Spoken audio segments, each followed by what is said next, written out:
전문가와 함께 한화 에어로스페이스 대전 사업장 폭발 사고 좀 자세히 짚어보겠습니다. 함은고 을지대 안전공학 전공 교수 전화 연결돼 있습니다. 교수님 안녕하십니까?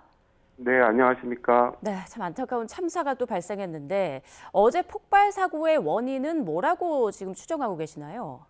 네, 지금 하나 에어로스페이스 발표로만 따르면 예. 실제로 이제 56동이라고 알려진 공구 세척실에서 폭발이 발생한 것으로 이렇게 나타나고 있는데요. 예.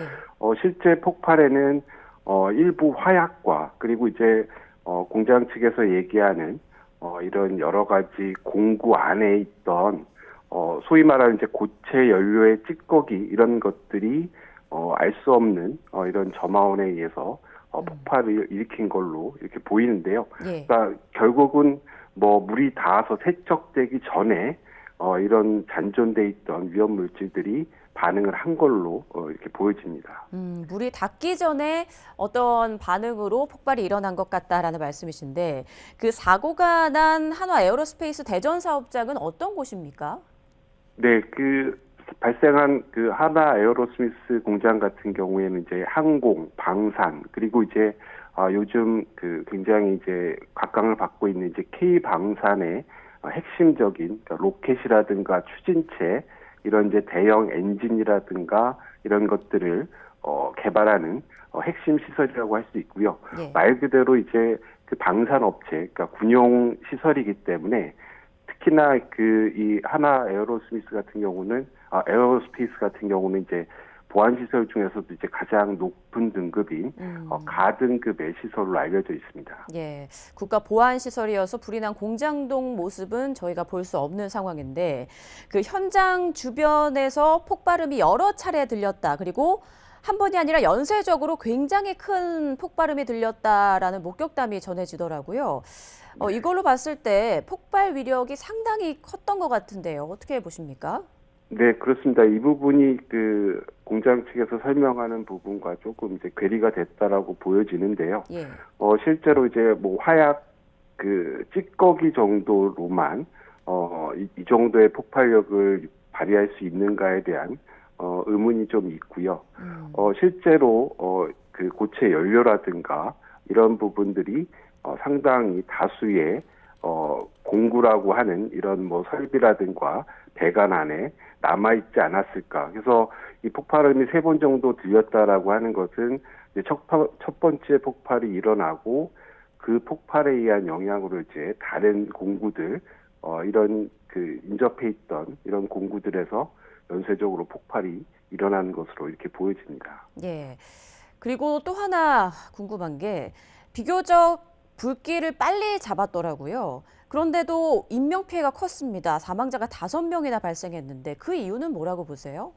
네, 기본적으로 이제 그 3차례에 걸친 그 폭발에 의해서 근처에 계시던 다수의 이제 근로자분들이 1차적으로 이제 크게 위해를 받은 상황입니다. 그러니까 다시 말씀드리면 이게 뭐 지속적인 화재에 의한 부분들보다는 굉장히 이제 급격한 폭발에 의해서 굉장히 이제 폭발이 발생하면 높은 과압하고 방출열이 순식간에 방출하거든요. 그래서 예. 그런 부분들로 인해서 1차적인 피해에서 큰 그 영향을 받은 것으로 이렇게 보여집니다. 예, 그 사망자들의 시신 훼손이 워낙 심해서 지금 신원 확인에도 어려움을 겪고 있다고 하는데 회사 측에서는 방염복을 지급했다고 하더라고요. 근데 방염복이 효과를 발휘할 수 없었던 걸까요?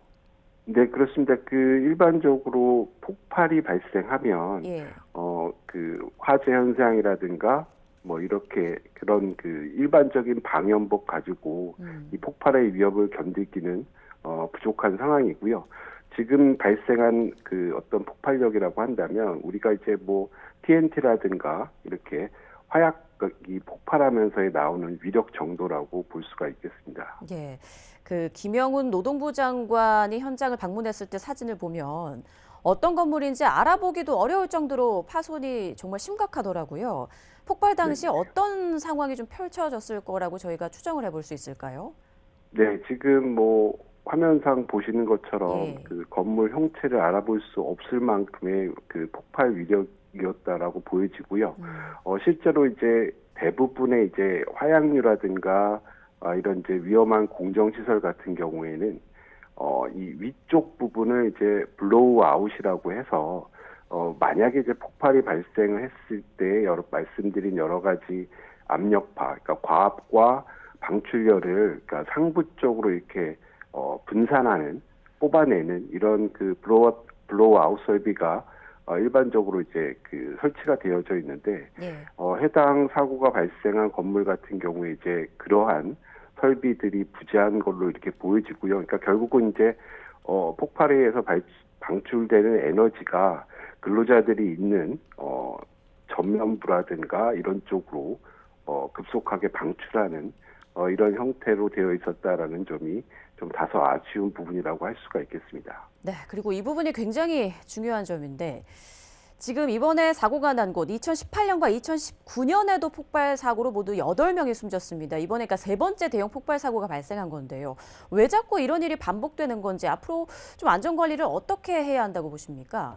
네, 기본적으로 이제 로켓 발사 추진체라든가 앞서 말씀드린 것처럼 인위적으로 이제 굉장히 높은 폭발력을 발생하는 뭐 이런 부분들이 이제 노하우라고 할 수가 있겠는데요. 그러니까 다시 말씀드리면 이렇게 굉장히 고위험군의 사업장이었고요.